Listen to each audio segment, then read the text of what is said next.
Hello everyone! Welcome po sa isa na namang edisyon na ating programa and papasalamat po ako for once again you are able to join me. Dito po yan sa ating programa kung saan ay naghahatid ng tugon sa ating bawat tanong. And syempre meron tayong bagong tanong na bibigyan ng tugon sa atin ng salita ng Panginoon.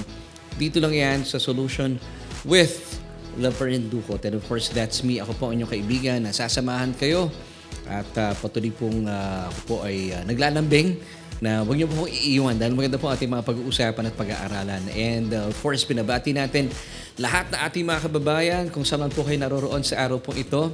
Isang mapagpala at mabiyayang araw po sa ating lahat para po sa mga kaibigan natin, mga kaklase natin na nanunood at nakaka-jamming natin dito sa Pilipinas. Isang mapagpalang gabi po sa ating lahat because we're coming to you live every Tuesday night at 7:30. Of course, binabati natin mga kababayan natin sa Luzon, Visayas, and Mindanao. At binabati din po natin lahat ng mga kaibigan natin, maasukin natin sa labas ng Pilipinas sa apat na bahagi ng mundo. Isang mapagpalang umaga, tanghali, hanggang gabi. At maraming salamat sa Panginoon sa mga awiting atin na pakinggan na naghatid sa atin sa oras na 35 minuto makalipas ang ikapito ng gabi. At bago po tayo magtuloy-tuloy, ay gusto mo nang batiin din ng isang kaibigan na nag-celebrate po ng kanyang birthday kahapon kay Brother Alan Sirujano. Happy birthday at dalayan ko na patuloy mong maranasan ang biyaya at pagpapala ng Panginoon sa iyo na talaga namang hindi siya magkukulang at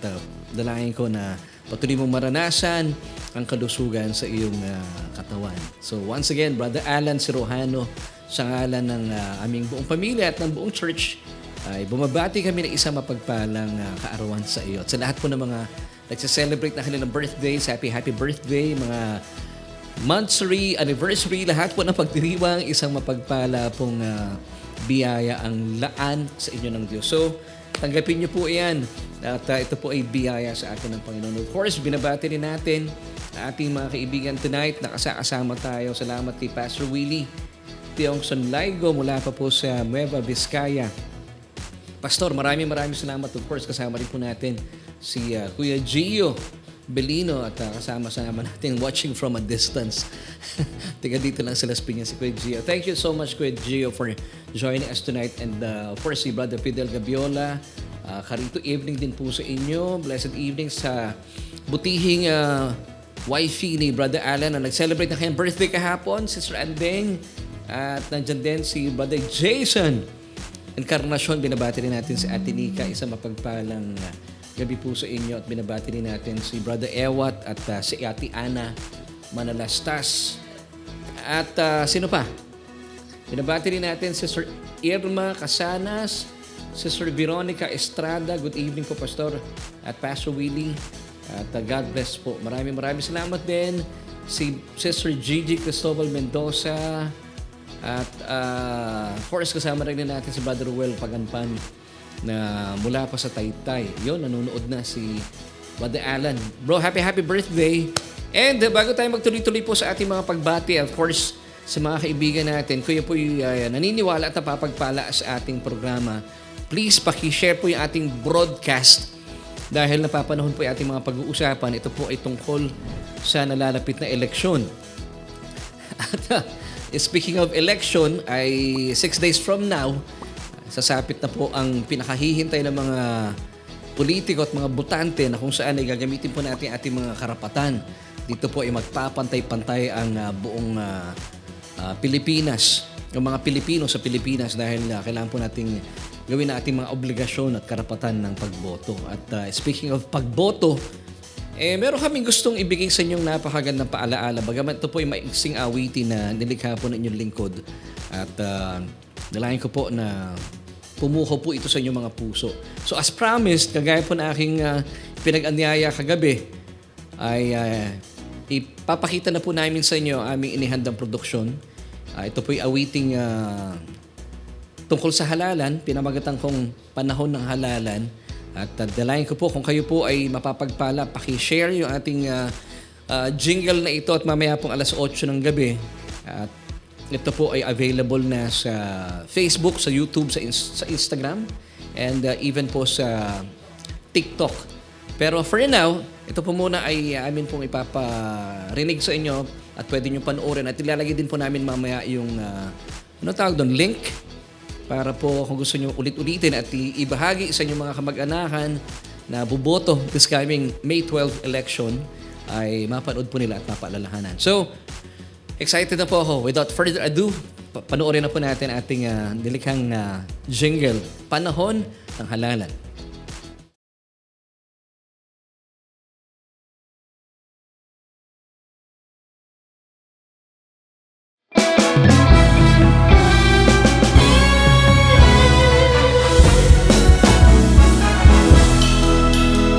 Panahon na naman ng halalan at sangkatutakang pagpipilian. Suriin ang tapat at ang karapat-dapat, wag lang basta sikat ang iyong isulat. Ito'y isang napapanahong suhestyon upang hindi ka magsisindyong. Bumoto ka sa darating na eleksyon, ito'y karapatan mo at obligasyon.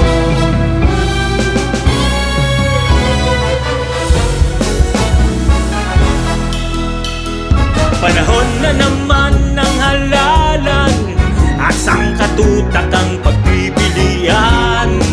Suriin ang tapat at ang karapat-dapat, wag lang basta sikat ang iyong isulat. Ito'y isang napapanahong suhestyon upang hindi ka magsisinyong. Bumoto ka sa darating na eleksyon, ito'y karapatan mo at obligasyon.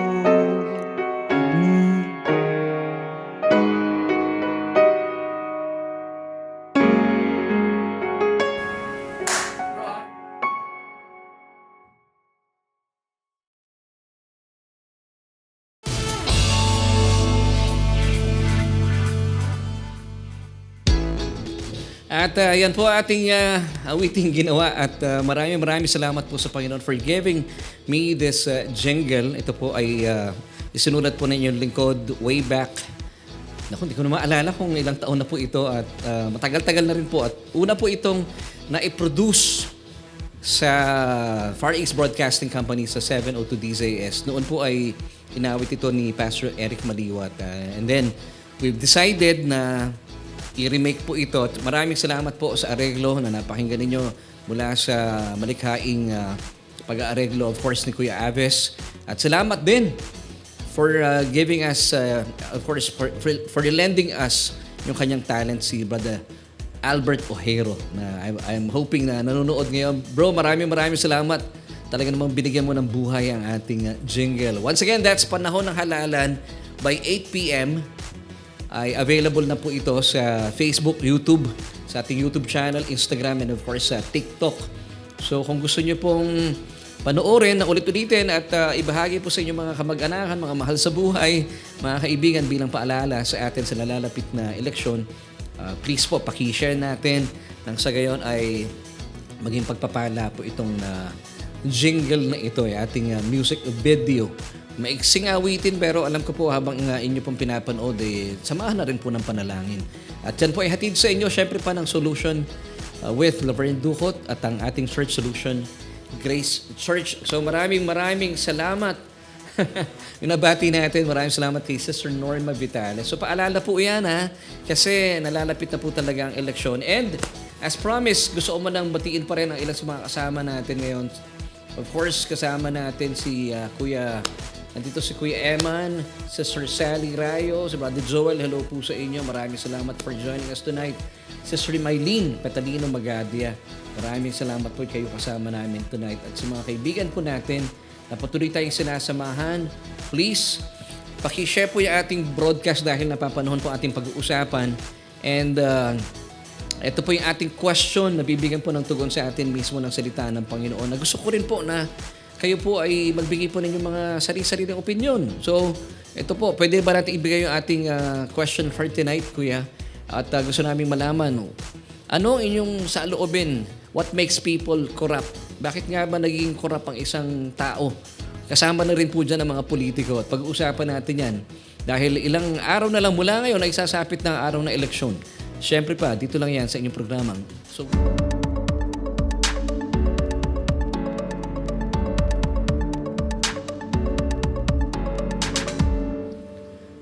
nagbabalik tayo at muli po, magandang gabi po sa atin lahat sa mga nanonood sa atin sa buong Pilipinas and sa mga kaibigan naman po natin, mga kaklase natin na kakasama ay isang mapagpalang umaga, tanghali hanggang gabi dahil tayo po napapanood sa ating Facebook Live, sa ating YouTube channel at napapakinggan din po sa ating Spotify. Meron din tayong Apple Podcast at maraming salamat po dahil kayo po ay aming kasama.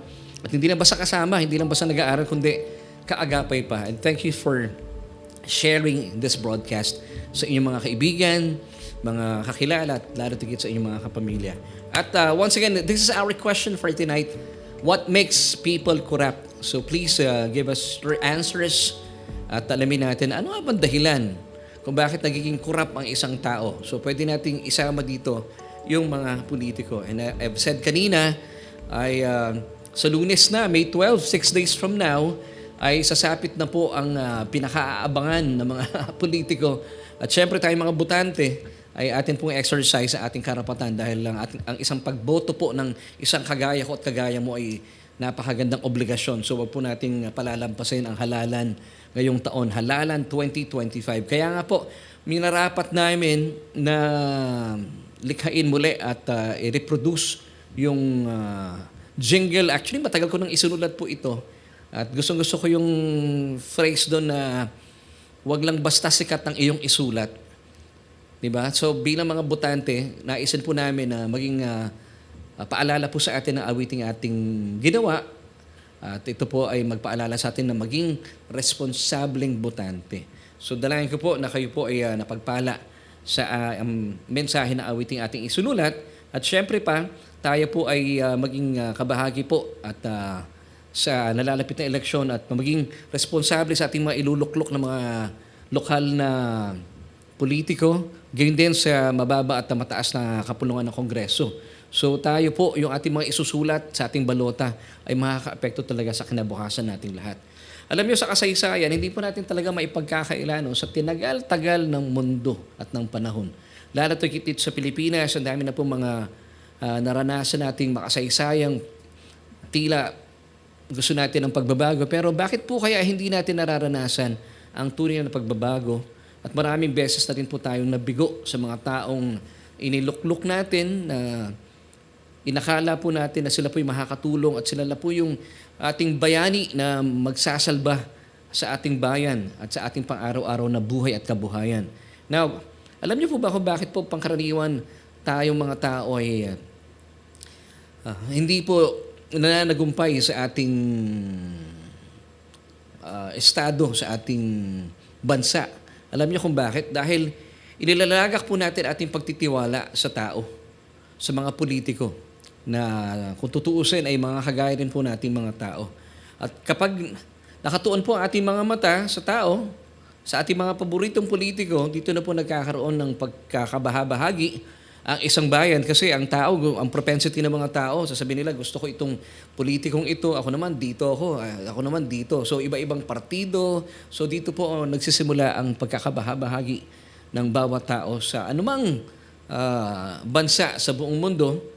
At imbes na tinututukan po natin ang karakter, yung mga programa at mga palatuntunan at mga plataforma ng politiko, dapat talaga bilang mga responsableng botante, ito yung dapat pinibigyan natin ng tuon. Pero ang problema, pangkaraniwan, dito na lang po tayo sa mga Pilipino, ang ating pong loyalty ay nandun sa tao, doon sa politiko. Kaya po, ang hindi po kagandahan nangyayari ay nauulit na naman na nangyayari yung dati na nangyari sa kasaysayan na talaga namang nagbibigay po sa atin ng kalungkutan. Now, ang akala po ng marami sa atin, lalo tigit, ang mga tao sa buong mundo, ang labanan po sa mundong ito ay sa pagitan ng mabuti at ng masama. Gayon din po pag nanonood tayo ng mga pelikula, ang labanan ay sa pagitan ng mabuti at ng masama. At gayon din po, pag sumasapit po ang araw ng halalan, akala natin ang labanan ay sa pagitan ng mabubuting politiko laban sa mga korap na mga politiko. So talagang ang basihan natin laging it's a fight against good versus evil. Ganun ang takbo ng ating isipan. Mabubuting politiko laban sa mga masasama at mga korap na politiko. Actually, ang kaisipan na ganito ay malaking kasinungalingan. Kagaya po ng kung atin pong babagtasin at aalamin ang tunay na dahilan kung bakit po inilaan ng Diyos ang kanyang bugtong na anak. Kung bakit po, sabi ng John 3:16, di ba? Gayon na lamang ang pagsinta ng Diyos, kaya niya ibinigay ang kanyang bugtong na anak sa sanlibutan na kung sino man ang manampalataya sa kanya ay hindi mapapahamak kundi magkakaroon pa ng buhay na walang hanggan. So bakit nga ba inilaan ng Diyos ang kanyang bugtong na anak na si Kristo? Dahil una sa lahat, mahal niya po tayo. Mahal na mahal tayo ng Diyos. Pero gusto ko pong ipabatid po sa bawat isa sa atin na nanunood sa ngayon, hindi po niya inilaan ang kanyang bugtong na anak para lang maging ehemplo, I believe. Of course, don't get me wrong, dapat po natin tingnan ang ating Panginoong Hesukristo bilang ating modelo. Pero hindi po inilaan talaga, first and foremost, ng Diyos sa kanyang anak para gayahin natin. Kasi hindi natin kayang gayahin ang anak ng Diyos. Hindi rin po inilaan ng Diyos ang kanyang bugtong na anak para ang mga masasama ay kanyang gawing mabuti o pabaitin. Hindi po yan ang layunin talaga ng Diyos. Kundi bigyan po ng buhay ang mga espiritong patay dahil sa kasalanan. Now, gusto ko pong iwan sa inyo katotohanan, the truth to think about. Jesus did not come to make bad people good. He came to make dead people come alive. Uulitin ko po. Jesus did not come to make bad people good. Hindi po siya naparito para gawing mabuti silang masasama. Subalit siya po ay naparito, He came to make dead people come alive. Naparito po ang ating Panginoon Hesukristo at ito po ang kanyang layunin. At ito po ay sumasang-ayon sa pakay ng Ama na ang tayo mga taong patay sa Espiritu ay bigyan niya ng buhay na maguli. Yun po ang pakay ng ating Panginoon Hesukristo. So, ang kabutihan po at kabaitan ay produkto na lamang po kapag ang isang tao ay nagkaroon po na tinatawag na rebirth or regeneration. Tinatawag po ito ng Biblia na born-again experience. So first and foremost, gusto po ng Panginoon na bawat isa po sa tao ay magkaroon po ng matibay na relasyon sa Kanya sa pamagitan ng Kanyang bugtong na anak na si Kristo. At kapag tayo po ay sumang-ayon sa paanyaya ng Diyos, tanggapin ng Kanyang bugtong na anak bilang ating Panginoon at tagapagligtas, ito po ay mararanasan natin sa ating espiritu yung tinatawag na regeneration or born-again experience. At kapag ang isang tao po ay na-born again, yun pong kanyang pagiging mabait at pagiging mabuti, ito po ay bunga na lamang po ng kaligtasan na tamasa niya dahil nagkaroon na po ng buhay na maguli ang kanyang dating patay na espiritu.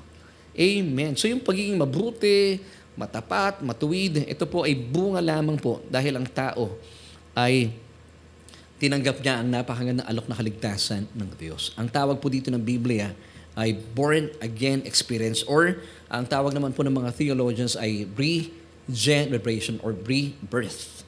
Ephesians chapter 2 verse 10 tells us, for yung we dito ay mga binuhay na maguli ng Diyos, ang mga espiritu.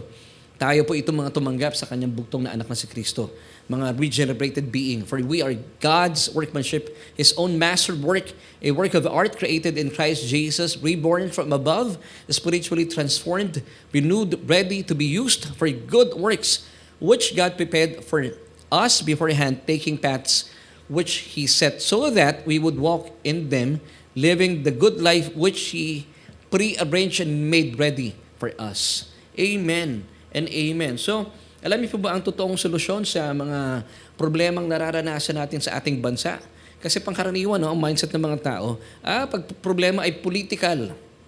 Ang mindset natin, political din ang sagot. Actually, that's wrong. Alam niyo po ba ang problemang political ng bansa natin? Ang solusyon po dito ay spiritual. Nasa spiritual battle talaga ang mundo because ang mundo po ay talaga namang aasahan po natin sa paglayo ng panahon ay talagang papasama po ito ng papasama. So talaga ang problema ng ating political condition ay spiritual, hindi po political. Kasi hindi po talaga maaayos po ito ang kinalalagyan ng ating bansa. So, akala ng maraming tao, isang maayos, isang mabait na politiko ang solusyon sa problema ng Pilipinas. Hindi po talaga politiko ang sagot. Actually, meron naman talagang tugon. Si Kristo, hindi po yung politiko. Amen. Na marahil ang tanong mo, bakit nga ba laganap ang kasamaan at saan at kailan nagsimula ito? So once again, let's answer our question for tonight. At yung question natin kanina pa, what makes people corrupt? Bakit nga ba nagiging corrupt ang isang tao? Pag sinabi natin corrupt, meron akong tinignan sa dictionary. So Merriam-Webster, ito po yung kahulugan ng salitang corrupt. Kasi ginagamit na rin natin ito sa Tagalog Actually, yung nakagis na kung corrupt, yung pumipikit yung mata Pero ngayon po, ang corrupt, iba na Pag sinabing corrupt, according to Merriam-Webster Dictionary, of course, it's a verb to change from good to bad in morals, manners, or actions. Bakit maraming mga tao sa ngayon, including marami na rin po mga politiko, ang talaga namang napakasasama ng kanilang mga moralidad, ang kanilang mga karakter. So alamin natin, ano yung pinag-uugatan? Bakit nga ba napakaraming mga tagapanglingkod ng bayan na mayayaman na silang likas pero nagpapayaman pag ginagamit po ang kaban ng yaman ng bansa. Hindi po ito marapat. At nakakatakot po ito dahil talaga namang imbes na magamit po ng ating bansang Pilipinas yung ating iyaman, kapag ito po ay kinukurap ng isang politiko, hindi po tamang lalagyan yung ating pinagsisidilan. Dapat papunta sa proyektong ito ay kinukurap na lamang po nila o kinukurakot nila at hindi po natutulungan yung mga nangangailangan ng tulong. So bakit nga ba nagkakaroon po ng kasamaan at saan po ito nag-uugat itong korupsyon na ito na nararanasan natin sa iba't ibang mga, hindi lang sa politiko, sa mga tao. Of course, dahil nga po ilang araw na lang ay sasapit na po ang halalan 2025 sa darating na Mayo 12. Lunes po yan ay kaya kailangan maging responsable tayo. Alamin natin sino ba talagang dapat nating iluklok sa posisyon ngayong eleksyon. So, para sagutin po yung question natin, what makes people corrupt? Balikan po natin yung pinakaugat na sanhi ng korupsyon o ng kasalanan. Bakit siya naging corrupt? So, ano po yung pinakaugat ng kasalanan na ito? Alamin natin mula sa Genesis chapter 2 verses 16 till 17. And the Lord God commanded the man, yung man po dito, it was Adam, saying, of every tree of the garden you may freely eat. Verse 17, but of the tree of the knowledge of good and evil you shall not eat, for in the day that you eat of it, you shall surely die. So sa kabila po na napakalinaw ng unang ipinag-uutos ng Panginoong Diyos sa mga unang tao, actually ito po ibinigay niya utos kay Adan. Ay sa kabila po nito na sinabi niya na you may freely eat from all the trees in the garden. Napakagalante po ng Diyos. Pero sabi niya in verse 17 ng Genesis chapter 2, but of the tree of the knowledge of good and evil, huwag kang kakain doon dahil for in the day that you eat of it, you shall surely die. So hindi nagkulang ang Diyos. Pero sa kabila po na napakagandang paalalang ito, ay sumuway pa rin ang tao. So ito po yung kasalanan na ginawa ni Adan. Actually, ang unang talagang sumuway si Eva. Pag gumawa ng kasalanan yung babae, ang sisi sa lalaki. Kasi ang responsable talaga lalaki. Kasi sa kanya ibinigay ang utos. At dahil dito, talaga pong naranasan po nila ang consequence ng kasalanan. At sila po ay nagpaninlang sa ahas. Dahil ang sabi ng ahas, ayaw lang kayo pakainin ng Diyos. Kasi pag kayo ay kumain mula sa punong kahoy na yan, referring to the tree of the knowledge of good and evil, magiging kagaya kayo ng Diyos. Pero sa totoo lang, ang tao po ay kagaya ng Diyos. Tayo po ay nilikha sa wangis at larawan ng Diyos. Let me give you Genesis chapter 3, verses 4 until 6. Then the serpent said to the woman, you will not surely die. Kasi sabi ni Eva, pag kumain kami, mamamatay kami. So sabi ng serpent, sabi ng kalaban dito, hindi kayo mamamatay. Verse 5, for God knows that in the day you eat of it, your eyes will be opened and you will be like God, knowing good and evil. Verse 6, so when the woman saw that the tree was good for food, that it was pleasant to the eyes and a tree desirable to make one wise, she took of its fruit and ate. She also gave to her husband with her and he ate. Yun ang problema kay Adan. Nung ibinigay sa kanya ni Eva yung bunga mula sa pinagbabawal na punong kahoy, hindi kumibo si Adan. Kaya pala ang pangalan niya ay Adam. So mga kalalakihan nagtatagumpay po ang kasamaan kapag hindi po tayo kumikibo kapag wala tayong ginagawa. So dapat po may ginagawa tayo, lalo tigit sa panahon po ng eleksyon. Dahil sa panahon ng eleksyon, pantay-pantay tayo lahat. Walang mayaman, walang mahirap. Walang mahirap, walang mayaman. Yung kapangyarihan po ay nasa ating mga kamay, sa ating pagpili, kung sino man po yung ating ilalagay sa balota. Amen. At sa pagkakasalang ito po ni Adan, yung kanya pong pagsuway sa Panginoong Diyos, kumain po siya, di niya sinunod ang sinabi ng Panginoong Diyos sa kanya, na huwag kumain doon sa pinagbabawal na punong kahoy. Now, ito po ang hindi magandang nangyari. Ito yung repercussion.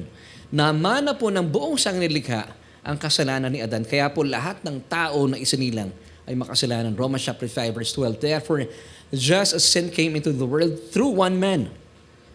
So dumating po ang kasalanan, nagkasala, itong isang tao ito referring to Adam, and death through sin. So death spread to all people, no one being able to stop it or escape its power because they all sinned. So nang sinabi pa ng Diyos na kapag sila po ay kumain ng ipinagbabawal na bunga mula sa ipinagbabawal na punong kahoy, nung araw ding iyon, sabi ng Diyos, you will surely die. Yun ang sabi ng Panginoon in Genesis chapter 2 verse 17. But of the tree of the knowledge of good and evil, you shall not eat, for in the day that you eat of it, you shall surely die. Now, ito na yung tanong saan po bahagi ng pagkatao ng tao namatay siya? Kasi po ang tao, for your information, para po sa mga baguhan nating kasama, at ito po i-review na lang sa mga kaklase na natin matagal.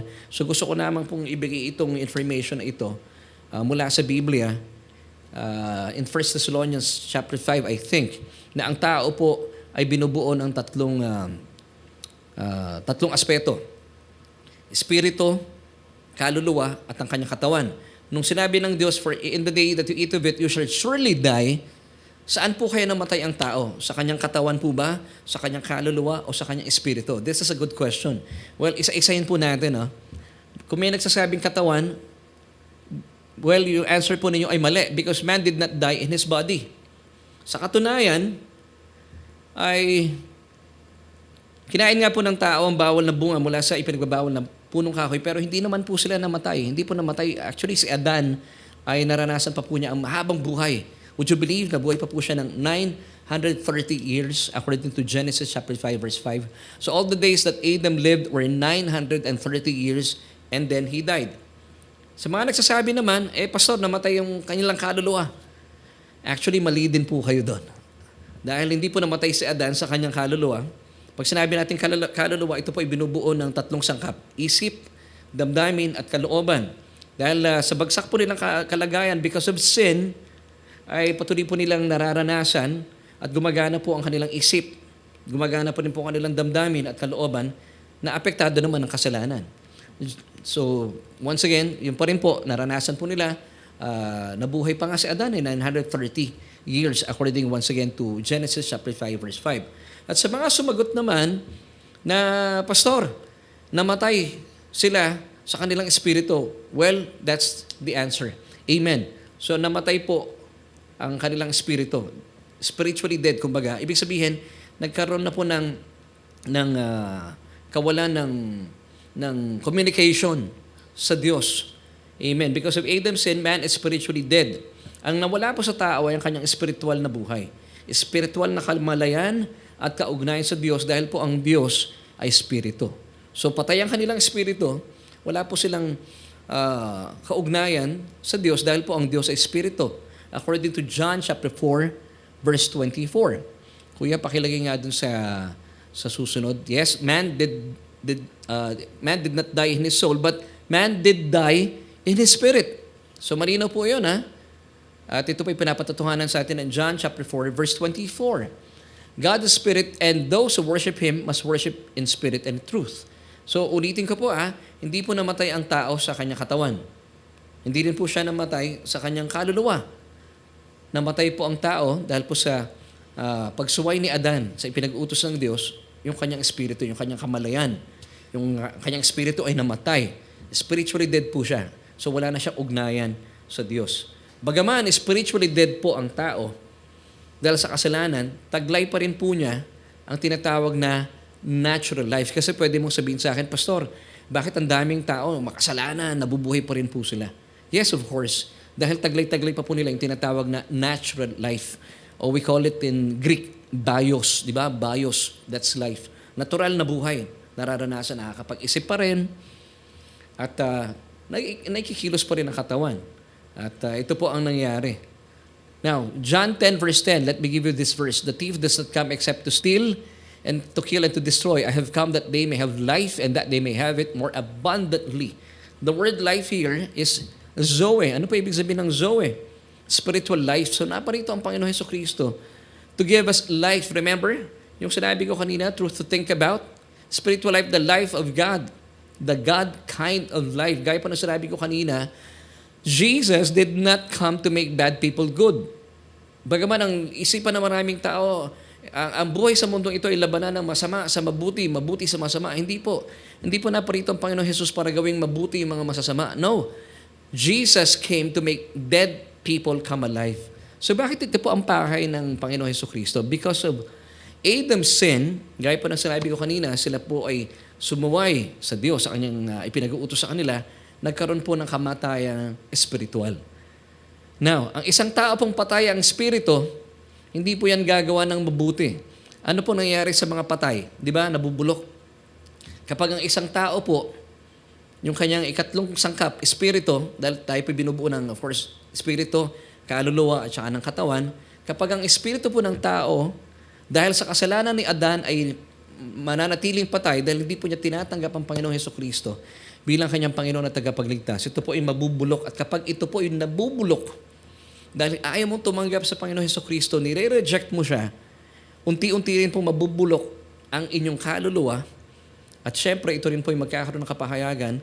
Yung bulok na ito ay mararanasan din po sa katawan. Kaya sabi ng Biblia, for the wages of sin, ang sweldo ng kasalanan, wages of sin, dahil po patay ang espiritu, is death. So namamatay po unti-unti ang kaluluwa at nagpapahayag din po ito sa ating mga katawan. Kaya po ang layunin ng Panginoon Jesucristo, gusto niya bigyan po ng buhay ang espiritu. Ang tawag po dito ay born again experience. So mga kapatid, gaya po na pinag-usapan natin last Tuesday, ang born again experience po, hindi po ito samahan, hindi po ito organisasyon, hindi po ito relihiyon, lalo tigit, ito po ay isang napakagandang karanasan na iniaalok ng Diyos na kung saan kapag tinanggap mo ang Panginoong Jesucristo bilang iyong Panginoon at tagapagligtas, ang iyong patay na espiritu ay magkakaroon ng tinatawag na rebirth, regeneration. Mabuborn again, mabubuhay na maguli. Kasi pag nanatili pong patay ang inyong espiritu, di ba sa mga ngipin natin, kapag yung isang ngipin ay nabulok, maapektuhan yung katabi at yung ikatlong ngipin mabubulok na. Mamaya yan, yung unang nabulok, mabubungi ka. Ngayon, pag tuloy-tuloy pong nabulok yan, anong tawag na sa'yo? Hindi ka lang bungi, bungal na. Ang hirap po nun, hindi ka makakilos na maganda, hindi ka makakakain ng mga masasarap na pagkain. So, nung nagkasala po ang tao, ang nawala po sa tao yung tinatawag na Zoe or spiritual life. Kung kaya wala na siyang kaugnayan sa Diyos, dahil ang Diyos po ay espiritu. Kaya po marami mga tao sa ngayon na kapag sila po ay walang relasyon sa Panginoon, hindi sila aware, yung kanilang espiritu ay zombie. Kasi wala po yung Zoe, yung life ng Diyos. So kapag wala kang buhay ng Diyos sa iyong espiritu, ang taong ito, bagaman nakikita mong buhay every day. Pumapasok na opisina, pumapasok ng simbahan, pero kapag wala po yung Zoe, yung life, the God kind of life, siya po ay zombie pa rin. At ito po ay magmamanifest sa kanyang kaluluwa na binubuo ng tatlong sangkap, isip, ang damdamin at ng kanyang kalooban. Unti-unti rin po itong makukurap.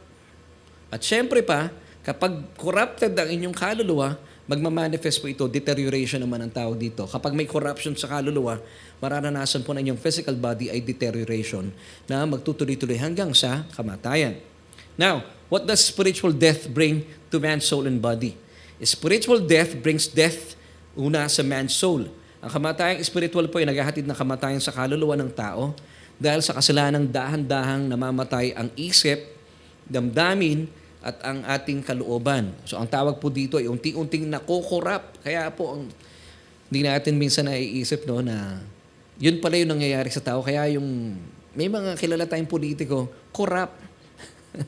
Na talaga naman pong nangungurakot ng mga kaban ng yaman ng bansa, hindi para sa kanya, ibinubulsa niya. Now, saan nagsisimula? According to Galatians chapter 5, verse 19, matapos na magkasala ang tao, ang spiritual na nahiwalay sa Diyos, unti-unting namamatay po yung isip nito. Kaya po nagkakaroon ng corruption. Ang tawag natin dito ay corrupted mind at nararanasan niya ang mga tinatawag na hilig ng laman or the works of the flesh according to Galatians chapter 5 verse 19. Basahin natin ha. Ito yung mga manifestation ng hilig ng laman according to this verse. Hindi may kakaila ang mga hilig ng laman. Pakikiapid, kahalayan at kalasuan. Di ba nangyayari po ito sa ating isipan? Kapag corrupted ang isipan ng isang tao, kapag siya po'y wala pang relasyon sa Panginoon, dahil bulok ang kanyang espiritu, ang kanyang isipan, naku talaga naman punong-puno ng kalasuan. Muli po ang sinasabi ng talata, hindi may kakaila ang mga hilig ng laman, pakikiapid, kahalayan at kalasuan. Gayun din naman po, kapag corrupted na ang inyong isipan, unti-unti na rin po itong bumababa at mararanasan ang mga hilig ng laman. Hindi lang po sa isipan. Dahil corrupted ng isipan, bumababa at nararanasan na po. Nakukorrupt na rin po yung inyong damdamin. At ito po, talagang ang ganda ng pagka-qualify ni Apostol Pablo sa Galatians. This time, basahin natin yung verse 20 ng Galatians chapter 5. Pagsamba sa Diyos-Diyosan, pangkukulam, pagkapuot sa isa't isa. Di ba? Nararamdaman natin ang puot sa ating damdamin. Pag-aaway-away, pagsiselos, pagkakagalit-galit at kasakiman, pagkakampi-kampi at pagkakabahabahagi. Kaya po dapat talaga sa church walang ganitong espiritu. Kasi kung meron pong gumagawa sa loob ng church nito, merong isang tao. Kasi totoo naman po, hindi po lahat ng tao sa church ay Christian. Now, kapag ito po'y nararanasan ng tao sa kanyang damdamin, ibig sabihin, may simptomas, pinapakita sa atin, mukhang bulok yung kanyang espiritu. Ibig sabihin, hindi pa buhay yung kanyang espiritu. In other words, di pa siya born again. Now, so nararamdaman na po ito no, sa damdamin. Alam niyo po ba, bababa rin po ito at maipapahayag, magkakaroon po ng manifestation din sa kalooban ng tao. So nagsimula, corrupted yung mind, nakukorrupt na rin po yung damdamin, and then, bababa po ito hanggang sa inyong kalooban. At ito naman po ang mararanasan po at maipapahayag according to Galatians chapter 5, this time verse 21 na po tayo. Dito na mararanasan ang pagkainggit, paglalasing, kalayawan at iba pang tulad dito. Muli, kung kayong binabalaan, ang gumagawa ng mga ito ay hindi magkakaroon ng bahagi sa kaharian ng Diyos. So malinaw po yan ang sinasabi ng mga talatang ating binasa. Now, ito pong inggit na ito, no, makita natin, nangyayari pala ito sa ating kalooban. Kasi ito yung ikatlong sangkap na ating kaluluwa. Now, kapag gaya po na nangyari kay Cain, paano nagsimula bago niya patayin yung kanyang kapatid na si Abel? Nagsimula sa inggit. Ang inggit po humantong sa galit na humantong sa pagpatay sa kanyang kapatid. According to Genesis chapter 4, verses 1 until 15, kung babalik-balikan niyo po yan. So, isa-isahin natin once again. Ang ganda po ng pagka-qualify dito ni Apostol Pablo. Truth to think about, man's minds have become corrupted because of sin. So, nagsimula muna sa kanyang isipan. So, dahil bulok ang espiritu ng isang tao, dahil patay ang kanyang espiritu, wala siyang relasyon sa Panginoon Hesukristo, bulok patay na Ang isang patay, nabubulok. So, unti-unti na pong nabubulok din ang kaluluwa ng tao. At nagsisimula sa isipan because the mind is the main faculty of the soul. So, ano nangyayari? Man's minds have become corrupted because of sin. Balikan natin yung Galatians chapter 5, verse 19. Ang ganda po ng pagkakabigay sa atin Apostol Pablo dito. Now, the works of the flesh are evident, which are adultery, fornication, uncleanness, lewdness. And then, mararanasan naman po ito, man's emotions have become corrupted because of sin. Galatians chapter 5, verse 20. This time, dito na po tayo sa verse 20. Idolatry, sorcery, hatred, contentions, jealousies, outbursts of wrath, selfish ambitions, dissensions, heresies. And then, of course, gaya na sinabi natin kanina, ito po ay magkakaroon po ng masamang kapahayagan sa inyong mga kalooban o sa inyong will. Man's will have become corrupted because of sin. Galatians chapter 5, verse 21. Envy, murders, drunkenness, revelries, and the like of which I tell you beforehand, just as I also told you in time past, that those who practice such things will not inherit the kingdom of God. So, pinapakita po sa atin ng mga talatang ito. Yung mga taong may kapahayagan ng mga tinatawag na works of the flesh o hilig ng laman, sila po ay maliwanag na sinasabi po ng may akda ng sumulat sa mga taga-Galasya na hindi pa po sila mananampalataya. Ibig sabihin, wala pa po nangyaring kapanganakan maguli sa kanilang espiritu. So kapag hindi pa po nangyaring kapanganakan maguli, kung bakit po corrupted yung kanilang kaluluwa, kasi patay po yung kanilang espiritu. So nakikita natin, yun pala, ang sagot, what makes people corrupt? Bakit nga ba corrupt ang isang tao? So ang pinakaugat, dahil po taglay-taglay pa rin po niya, yung kasalanan na minana niya kay Adan. At kapag ito po'y nanatili sa kanyang espiritu, talagang ito po'y unti-unting gagapang sa kanyang kaluluwa. Kaya pala maraming mga, lipat tayo sa mga politiko. Hindi naman lahat, of course, dahil marami naman po mga politiko, mga mananampalataya. Pero kapag ang isang politiko po ay hindi mananampalataya, pwede lang magpanggap po yan. Pero hindi tatagal. Lalabas at lalabas pang katotohanan kasi hindi mo naman pwedeng di ba, ang isang patay, nangangamoy. Talagang lalabas at lalabas ang katotohanan. Hindi niya kakayanin na magpakabait. Hindi niya kakayanin yun. Dahil kapag patay ang espiritu, ang mangyayari po dito, mamamatay din unti-unti ang kaluluwa. Nandun po ang tatlong sangkap. Which is of course the main faculty, as I've said kanina, it's the mind. Pag nakurap po ang mind, talagang didire-diretso po yan sa inyong will and then sa emotion. Amen. Kaya ito po ang pinakaugat ng kasalanan. Kaya maraming mga politiko sa ngayon, kapag kayo po ay wala pang relasyon sa Panginoong Diyos, hindi po mahirap sa kanila na gumawa ng kasalanan. Ito po ay natural sa isang patay ang espiritu, tao man yan o politiko, na gumawa ng talaga namang korupsyon dahil natural po sa kanya ang paggawa ng mga bagay na iyan. So ang spiritual death po, ang kalagayan ng tao na hiwalay sa Diyos, ay humahantong sa patuloy na kamatayan ng kanyang isip, damdamin at kalooban. Ang tawag po dito ay corruption sa ating kaluluwa. And then eventually, ang kapahayagan po nito ay deterioration sa mga physical body. For the wages of sin is death, but the free gift of God is eternal life. So hindi po dapat natatapos na mabulok ang inyong kaluluwa at katawan dahil bulok ang iyong espiritu. Meron po binigay na napakagandang biyaya ang Diyos. Ibinigay po niya ang kanyang bugtong na anak. Amen. Para mabuhay na maguli ang ating mga patay na espiritu. So gaya po ng sinabi ko kanina, ang tanging solusyon po kung bakit talagang ang politika ay napakadumi, hindi po politika lang sagot. Spiritual ang kailangan ng mga tao, ng mga politiko. Sa context na ating pinag-uusapan. So para magkaroon po at maranasan ng tunay na pagbabago sa buhay ng ating mga namumuno sa ating bansa, kailangan muna po nilang maranasan ang tinatawag na kapanganakang maguli. Ang tinatawag po ng Biblia na born again experience according to John chapter 3 verse 3 and John chapter 3 verse 7.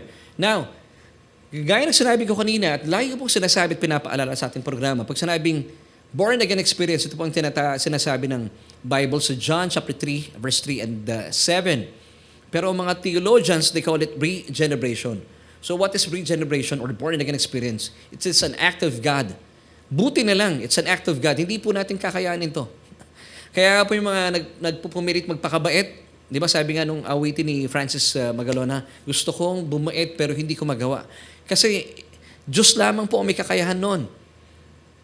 It is an act of God where a spiritually dead person is made alive in Christ through the Holy Spirit. At kapag tayo po isumang-ayon sa paanyaya ng Diyos, tinanggap ang bugtong na anak ng Diyos bilang ating Panginoon at tagapagligtas. Yung kanya pong ang banal na Espiritu ng Diyos ay isa sa atin. Ang tawag po dito, sa atin pong born again spirit, magkakaroon po ng born again experience. Amen. So ang tawag dito ay regeneration or rebirth. Amen. Alam niyo, hindi natin masusolve ang problema kapag hindi natin talaga alam ang tunay na solusyon. Akala natin, ang solusyon ay mag-aral ka lang sa Harvard, sa mga kilalang eskwelahan. Pero ang dami pong mga politiko, particular po ako sa politiko kasi malapit na yung eleksyon. Kahit pag-aralin pa sa matataas na at kilala mga pamantasan sa iba, even sa iba yung dagat, ang nakakalungkot, ang dami po mga politiko na mataas ang pinag-aralan pero magtataka ka, bakit po corrupt? At mayayaman na corrupt pa rin. Well, hindi ka na dapat magtaka. Yun po yung sagot. Kaya po hindi nila maiwasang magnakaw, gumawa ng kabuktutan, maging greedy, maging swapang, maging gahaman. Dahil po bulok yung kanilang espiritu. Patay ang kanilang espiritu. Kahit po anong gawin nilang pagpipigil, bulok ang espiritu, patay ang espiritu, namamatay din po yung kanilang kaluluwa.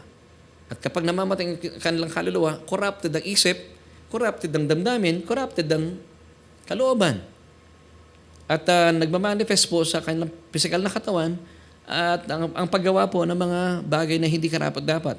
At masakit po dito pag sila po ay nailagay sa posisyon sa gobyerno. Kaya wag po kayo nagugulat kung may mga politiko na nakakalungkot nga lang isipin, no? Ginagamit po yung mga rallies nila, nagsasalita sila ng maduduming mga salita laban sa kanilang mga katunggali sa politika.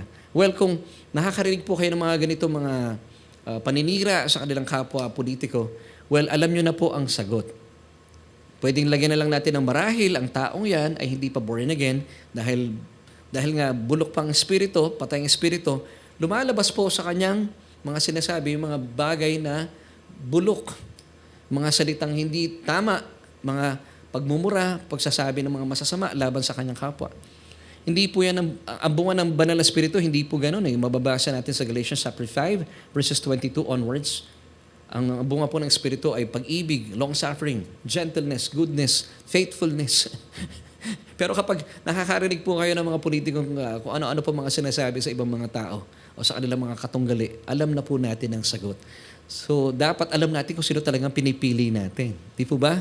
Responsibility natin to bilang mga botante. Amen. So, what makes people corrupt? Man's spirit is dead because of sin. So kaya sila nangungurap dahil patay po ang kanilang espiritu. Bulok ang kanilang espiritu. Kaya sila nangungurap dahil corrupted po ang kanilang kaluluwa. Ang kanilang isipan, damdamin, at ang kanilang kalooban.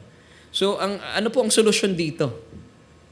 Kailangan po ng taong yan, ng politikong yan, para magkaroon po at maranasan po ang pagbabago sa kanyang lugar, sa kanyang nasasakupan, kailangan po niyang ma-born again. Hindi po ito pagsanib sa isang relihiyon o sa isang organisasyon. Ito po ay isang spiritual na karanasan na tinatawag na kapanganakang spiritual o spiritual birth. John 3 verse 3, Jesus answered and said to him, "Most assuredly I said to you, unless one is born again, he cannot see the kingdom of God." So kung gusto po ninyong makaakyat ng langit at makita po ang kaharian ng Diyos, you must be born again. So ayon po mismo sa Panginoon Hesukristo, ito po ay pautos. Gaya po na pinag-usapan natin last Tuesday, you must be born again. The word must be born again, it's an imperative statement. Pag sinabing imperative, it's a forceful command. Hindi po ito suggestion, hindi rin po ito alternative. Pag sinabing imperative statement, you have to do it. Wala nang iba pang paraan. Ito lang yon. Kung gusto mong mabuhay ang iyong espiritu, kung ayaw mong mabulok ng tuloy-tuloy ang iyong espiritu at madami pa ang iyong kaluluwa at ang iyong katawan, o kung mabilis kang mamatay, ang tawag doon deterioration, you have and you must be born again. Yun lamang po ang talagang sinasabi ng Biblia. John chapter 3 verses 6 till 7, that which is born of the flesh is flesh, and that which is born of the spirit is spirit. Verse 7, do not marvel, sabi ni Jesus, that I said to you, you must be born again. Amen. So let's go back to our question as we end. So mga kaibigan, what makes people corrupt? Bakit nga bang isang tao o isang politiko sa ating konteksto? Dahil 6 days from now ay panahon na naman po ng halalan. So naintindihan na po natin, ano? Kaya pala, dapat po talaga masusi nating sinusuri kung sino yung ating mga iboboto. Kapag yan po ay patay ang espiritu, ay talaga pong makukorrupt talaga ang even po inyong mga distrito, inyong mga kinalalagyan. So what makes people corrupt? The answer is inheriting Adam's sin. Kapag nanatili po sa taong yan ang minana niyang kasalanan kay Adan, mananatili pong bulok at patay ang kanyang espiritu. At kapag patay ang espiritu, automatic po yun, mamamatay. Unti-unti pong mararanasan, makukorrupt ang kanyang kaluluwa.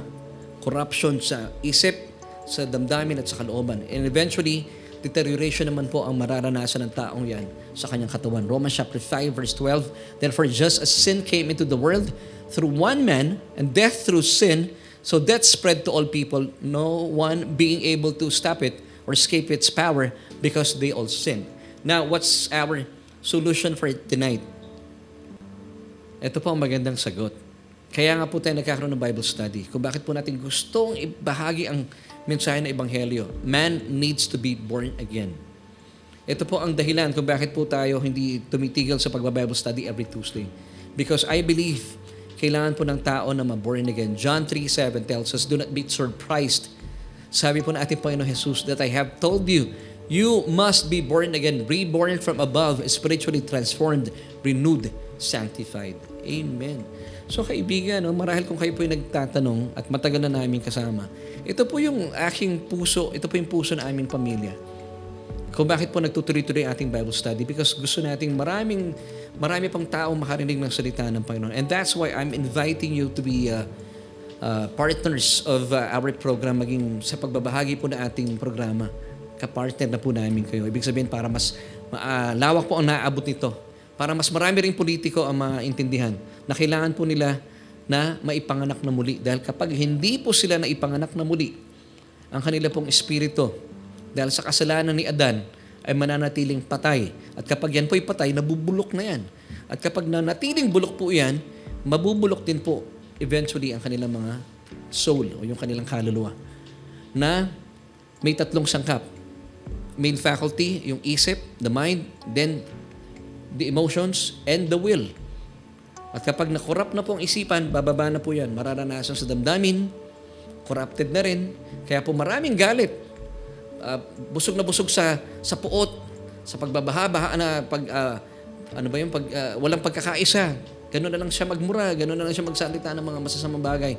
And then, punong-puno rin po ng pagkainggit ng kanyang kalooban. So, hindi po ito magandang kapahayagan na isang taong mamumuno sa anumang bahagi ng inyong mga distrito ng ating bansa per se. So mga kaibigan, bilang mga Kristiyanong botante, maging responsable po tayo.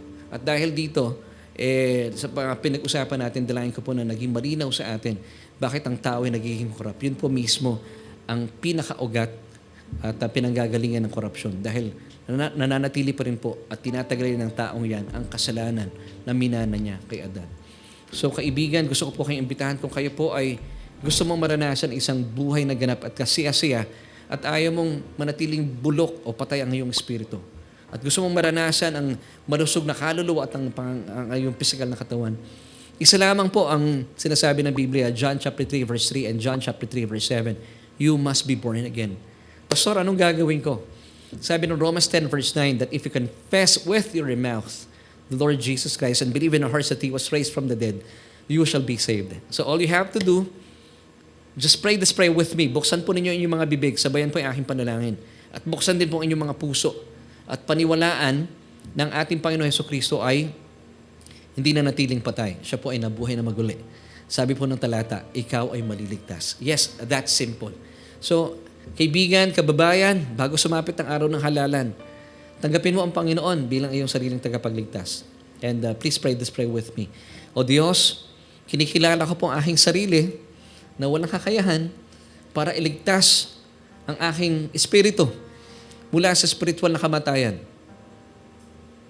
Kaya naman tinatanggap kita, Jesus, at pinaniniwalaan bilang aking Panginoon at sariling tagapagligtas.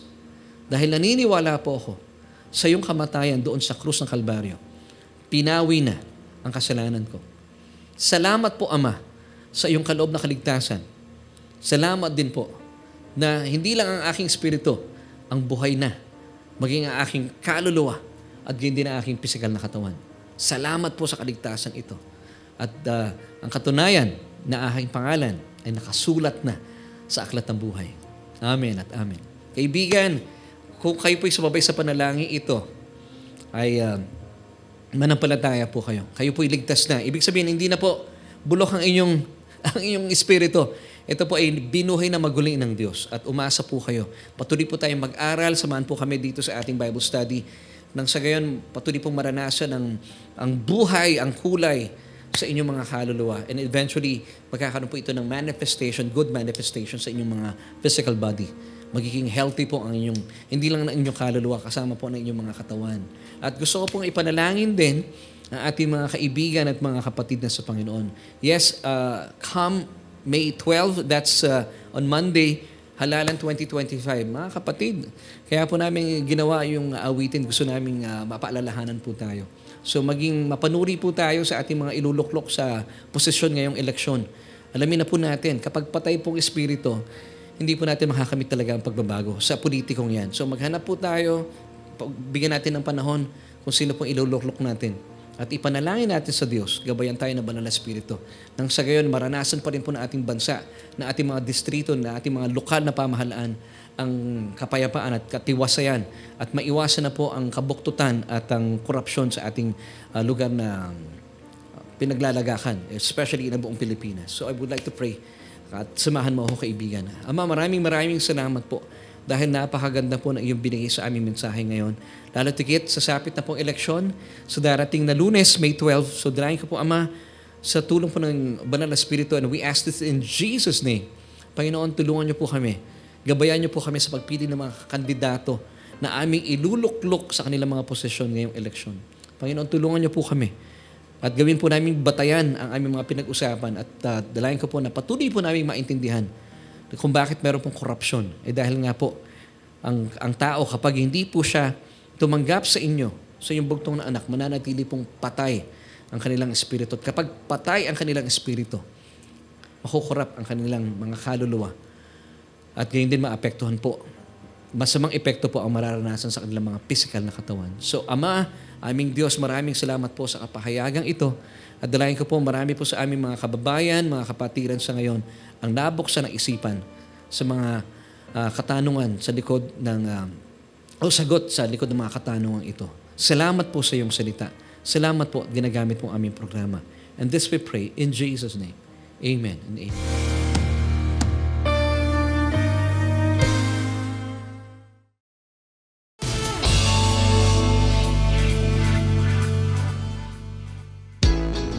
Yes, maraming salamat po. It's 8:30 in the evening. Nako, bagaman alas 8:30 na, gusto ko muna pasalamatan po lahat ng ating mga kaibigan at please give us a feedback kung naging malinaw po yung ating mga pinag-usapan dahil alam ko pong napapanahon po yung ating pagtalakay dahil 6 days from now, it's election day.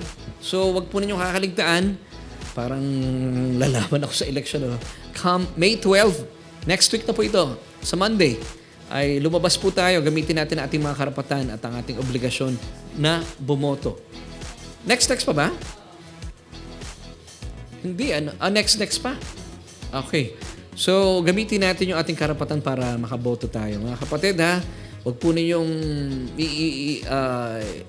hindi gagamitin ang inyong karapatan at obligasyon. Amen and amen. So, hindi pala 6 days, more than 6 days pa kasi May 12 po yun. So, gusto kong batiin muna ang ating mga nakasama, Sister Leonora Dacumos, thank you po for joining us tonight. Si Brother Andy Magalong, hello Kuya Andy from Kuwait. And Brother Fidel Gabiola, maraming salamat po for joining us tonight. Of course, si Brother Howard Cruz, ang butihing habi ni Pastora Donna Cruz. Salamat po, nandiyan din. Kasama natin si Ate Angge, si Angelica Joyce Kalayag. Ate Angge, thank you for joining us tonight. Ganun din si Nanay Carmelita Mendoza Hanoras. And sabi niya, Lord Jesus, guide and be in control for our coming election. Sabi niya. Thank you, Lord Jesus. Sabi naman ni Pastor Willie Wilson Tiongson Laigo. Maraming salamat din po kay Nanay Julia Bidad. Nanay, kumusta po kayo? At binabati rin natin. Salamat po. Nakasama namin kayo. Sister Maylene Magadia, kumusta po kayo dyan? At salamat po sa inyong buong pamilya sa pagiging partner po na ating gawain. Sister Leonora Dacumos, si Brother Edison Iguis, kumusta kay Ate Janice, Sister Eva Pacol, nandyan din, binabati natin. Of course, Sister Sally Rayo, salamat po. At nakasama namin kayo last Sunday. Binabati rin natin si Ate Jackie Alcantara and Brother Makoy from Tagaytay. Kumusta ba? Malamig ba sa Tagaytay, kapatid? And binabati rin natin. Dami pa, ano? Sister Andeng San Andres. Please po, siya nga pala, available na. Anak, nilagay mo na yung link dito. Please po, kung kayo po yung napagpala doon sa ating jingle, paki-share po yung ating ginawang jingle ito, actually music video, para mapaalalahanan po yung ating mga botante na maging responsable. And of course, a special thank you kay Kuya Albert Ojero. Siya po ang nag-interpret ng ating jingle na Panahon ng Halalan. Of course, maraming salamat din kay Kuya Aves na siya pong nag-arrange, siya ang nag-mix, siya ang ano ba tawag doon? Final mix? Ha? Nag-master. Yun.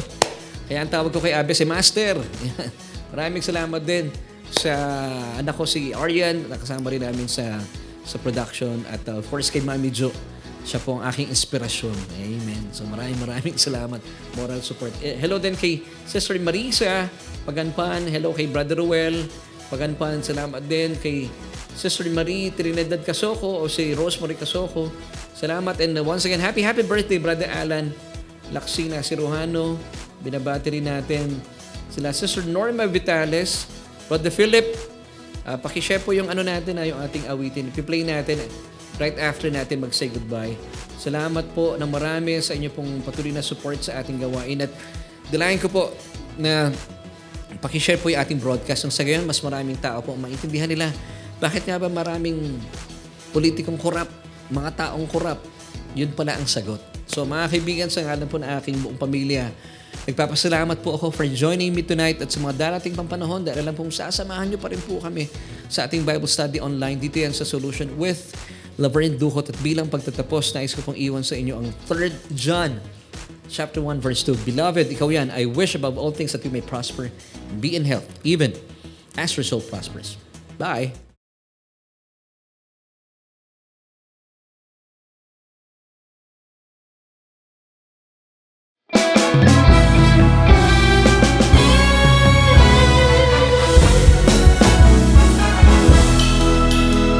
Panahon na naman ng halalan at sangkatutakang pagpipilian.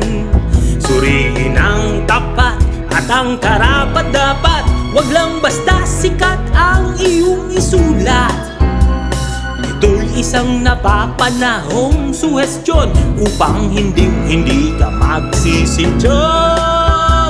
Bumoto ka sa darating na eleksyon, ito'y karapatan mo at obligasyon.